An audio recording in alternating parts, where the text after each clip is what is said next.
Belum usai kegeraman masyarakat terkait kasus dokter residen di RSHS Bandung, publik kembali dikejutkan dengan ulah bejat oknum dokter kandungan di Garut, Jawa Barat.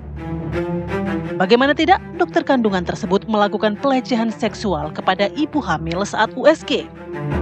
Aksi tidak senonoh dokter kandungan terungkap usai rekaman CCTV saat kejadian viral di media sosial. Peristiwa pelecehan seksual ini diduga terjadi pada tahun 2024.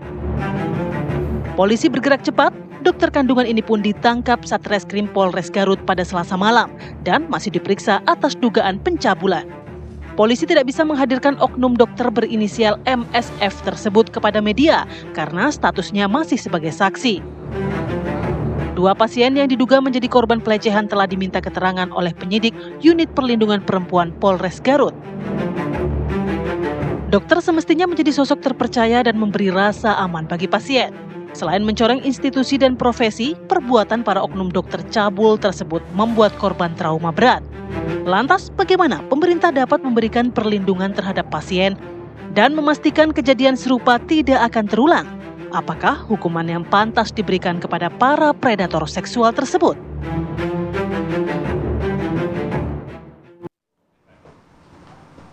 Ya pemirsa, sebelumnya Majelis Kehormatan Disiplin Kedokteran Indonesia mendatangi Polres Garut, Jawa Barat untuk meminta keterangan oknum dokter yang diduga melakukan pelecehan terhadap pasien ibu hamil. Ya, 3 orang dari Majelis Kehormatan Disiplin Kedokteran Kementerian Kesehatan memeriksa oknum dokter yang diduga berbuat asusila terhadap pasien hamil di Garut, Jawa Barat. Hasil pemeriksaan dan rekomendasi dari Majelis Kehormatan Disiplin Kedokteran menjadi rujukan penyidik kepolisian. Dan menurut pasal 308 Undang-Undang Kesehatan, penyidik kepolisian memerlukan putusan rekomendasi Majelis Kehormatan Disiplin Kedokteran untuk melengkapi berita acara pemeriksaan.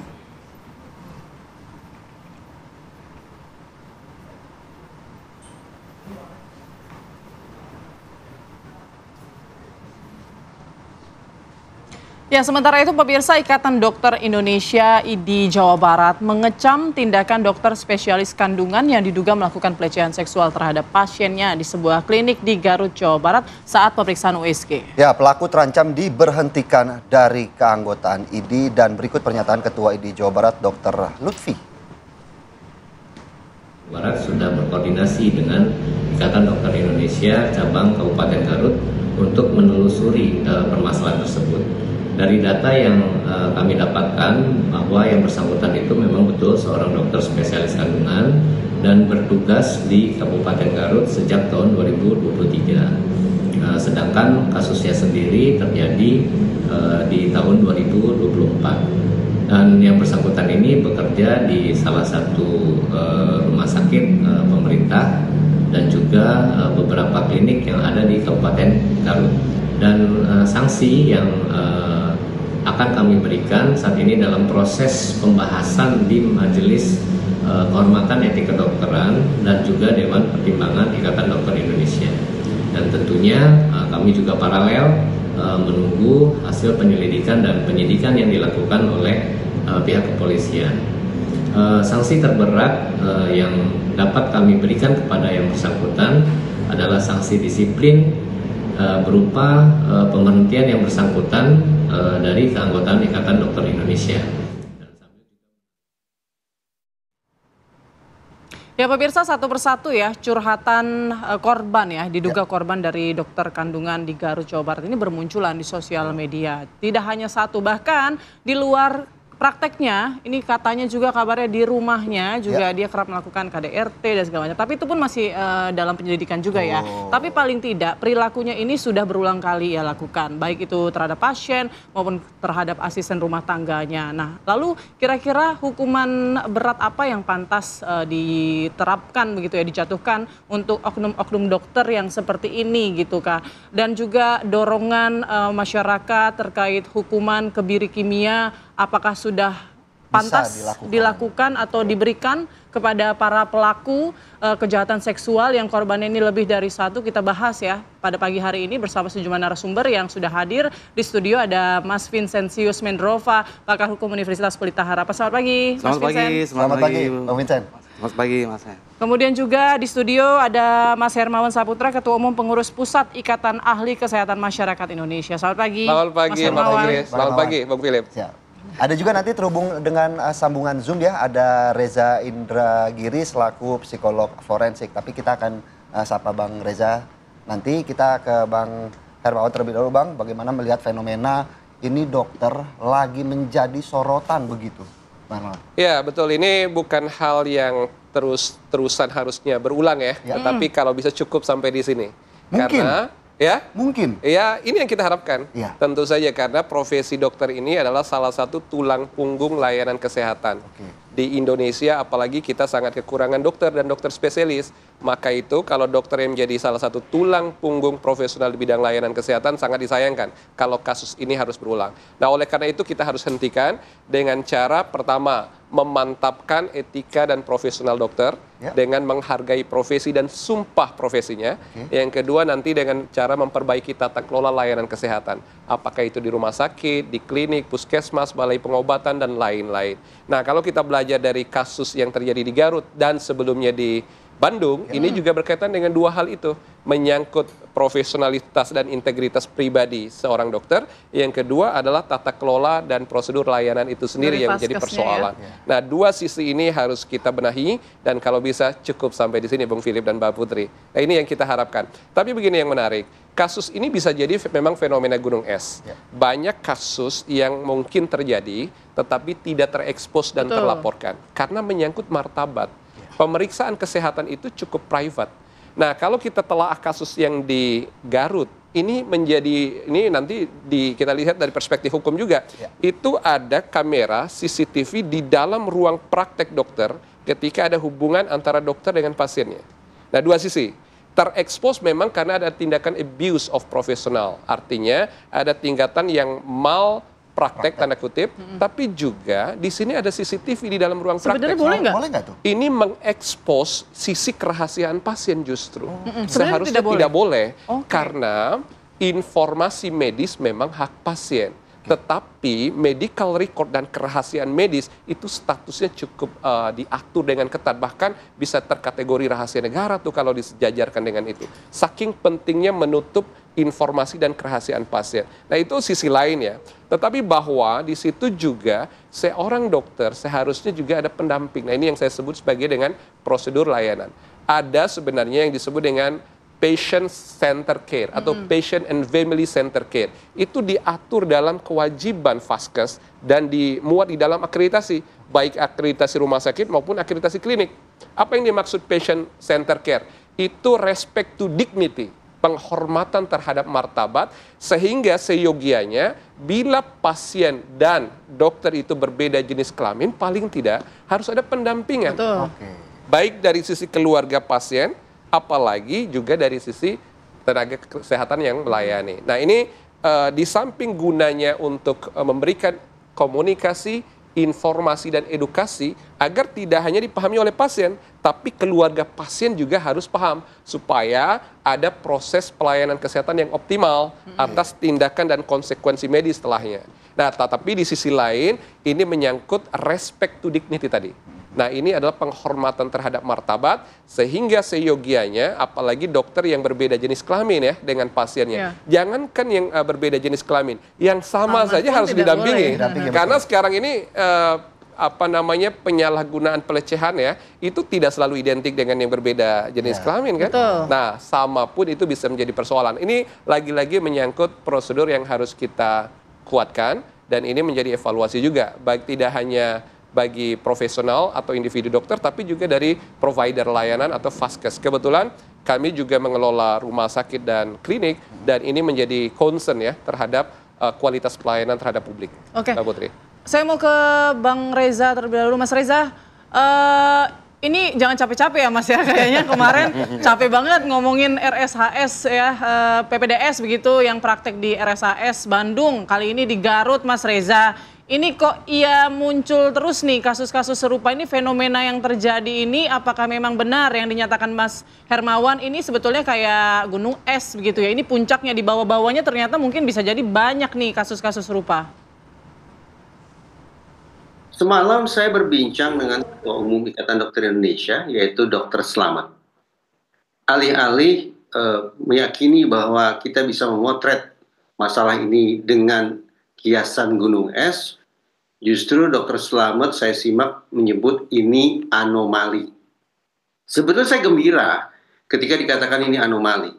Karena yang saya tafsirkan, kata anomali menunjukkan bahwa sesungguhnya ada jauh lebih banyak lagi dokter yang berperilaku baik, yang memberikan pelayanan prima. Sementara kalau kita pakai asumsi fenomena gunung es, maka justru sebaliknya, jauh lebih banyak lagi dokter-dokter yang terkesan atau barangkali punya persoalan hukum, melakukan penyimpangan dan menyalahgunakan kewenangannya untuk kemudian menjahati pasien-pasiennya. Pertanyaannya, sekarang kita mau meyakini asumsi apa? Apakah ini anomali ataukah ini gunung es?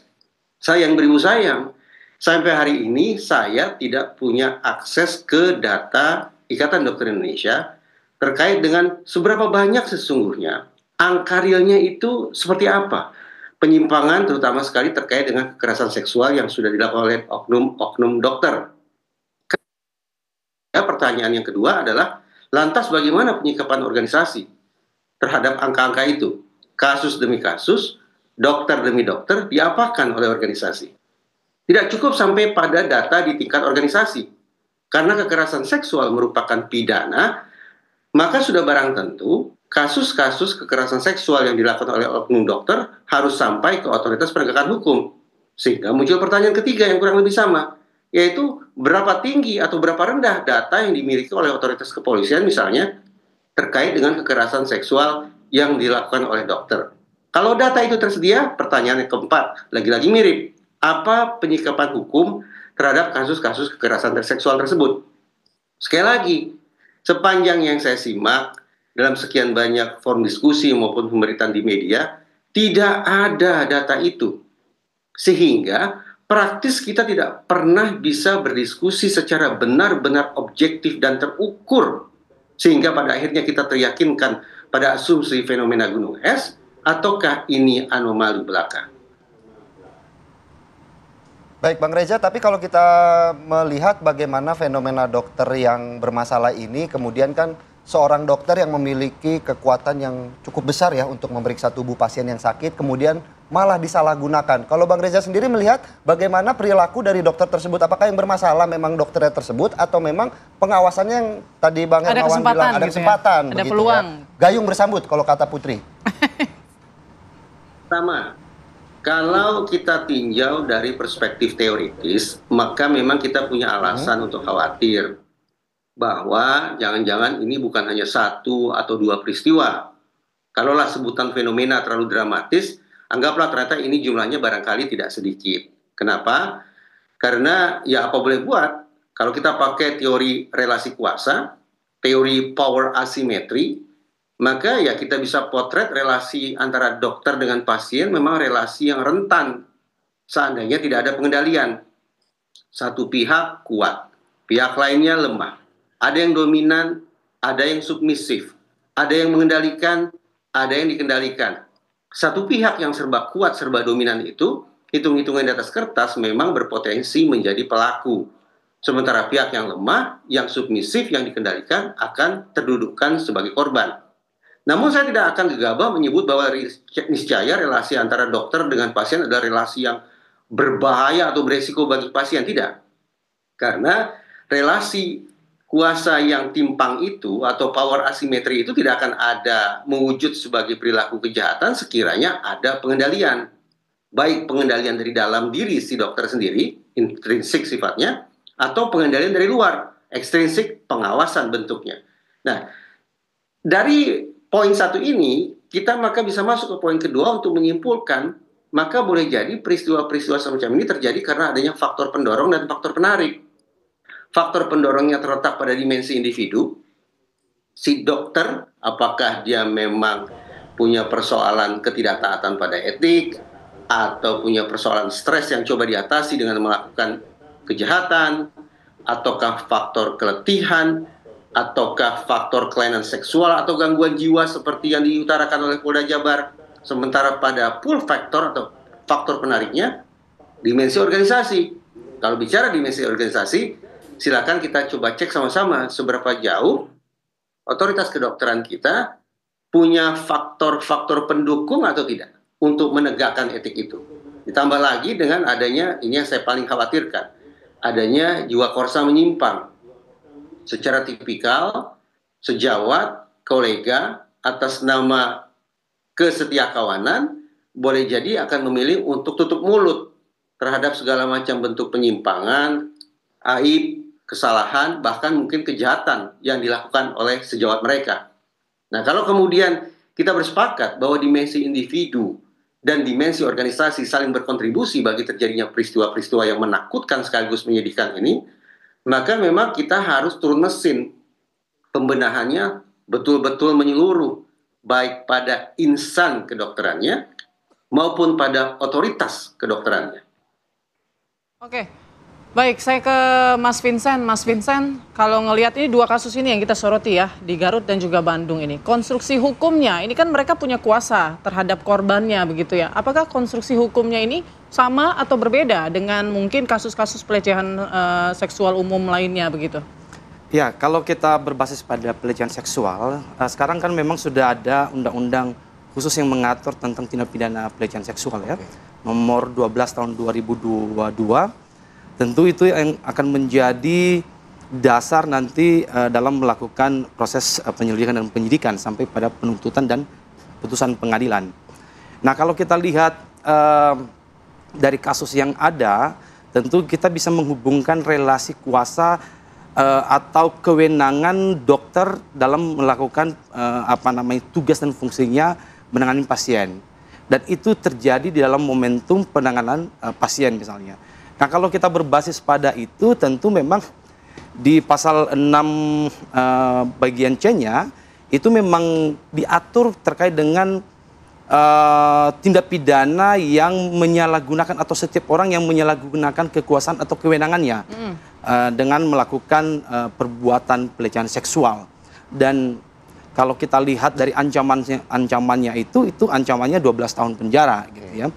Dan sebetulnya tidak hanya itu saja yang bisa dijerat kepada pelaku-pelaku tindak pidana pelecehan seksual, apalagi pelaku yang memiliki kewenangan, kedudukan ya, kuasa dalam melakukan penanganan seperti dokter misalnya, itu juga oleh pengadilan, oleh majelis hakim itu bisa memberikan pidana tambahan dengan ya, ada dalam ketentuan itu pidana tambahannya adalah memuat dalam amar putusannya adalah pengumuman identitas pelaku gitu. Jadi itu disebarluaskan berdasarkan putusan pengadilan bahwa pelaku ini adalah pelaku pelecehan seksual gitu. Untuk kurungannya sendiri apakah ada memungkinkan penambahannya juga? Ya, tentu bisa kalau soal hukumannya tentu kita berbasis pada pasal 6 C tersebut ya, hukumannya 12 tahun penjara. Sejauh ini semua kasus pelecehan pasti maksimal 12. Ya, maksimal 12 tahun penjara. Tetapi ada pidana tambahan termasuk tuntutan ganti rugi atau restitusi. Nah, ini yang menarik untuk bisa diperhatikan dan kita sorot bersama juga. Karena memang di dalam Undang-Undang Nomor 12 Tahun 2022 ini oleh undang-undang itu diberikan amanat atau kewenangan kepada penyidik untuk melakukan penyitaan terhadap harta kekayaan pelaku ini yang tujuannya nanti untuk memberikan ganti rugi terhadap korban-korban dari pelaku tersebut. Gitu. Jadi jangkauannya sampai di sana. Cuman yang memang menarik ya kalau kita lihat di kasus di Garut itu tadi sudah disinggung berkaitan dengan soal ini kan ketahuannya viralnya kalau di Garut ini karena CCTV ya. Ya memang kan bisa dilihat dulu apakah CCTV ini bagian dari proses rekam medis atau tidak kan begitu ya. Bagian dari prosedur SOP dalam penanganan pasien atau tidak. Meskipun dengan demikian di dalam undang-undang tindak pidana pelecehan seksual ini itu memang diatur secara spesifik ya dalam hal melakukan perekaman termasuk CCTV ini wajib atas sepengetahuan orang tersebut. Ya tidak spesifik kepada pasien, kepada siapapun gitu. Terutama yang memiliki muatan seksual. Nah, kalau berkaitan dengan CCTV di ruang pemeriksaan seperti itu, ini tujuannya apa? Kan orang kan pasien kan buka. Kalau informasi yang beredar ya kita baca-baca di sosial media itu memang sudah banyak aduan ke klinik tersebut, tapi karena tidak ada bukti, kemudian akhirnya dipasanglah CCTV, katanya sih begitu ya. Tapi kita masih menunggu rilis dari kepolisian. Tapi kalaupun memang benar, artinya juga kan tindak lanjut dari kliniknya gimana nih setelah ada bukti seperti itu? Apakah hanya pelaku nih yang bertanggung jawab membayar restitusi misalnya atau dihukum? Vaskesnya bagaimana? Apakah tidak bertanggung jawab juga karena pengawasannya sangat lemah pada saat itu? Kita bahas nanti ya. Sesaat lagi pemirsa, kami akan kembali usai jeda berikut, tetap di Apa Kabar Indonesia Pagi.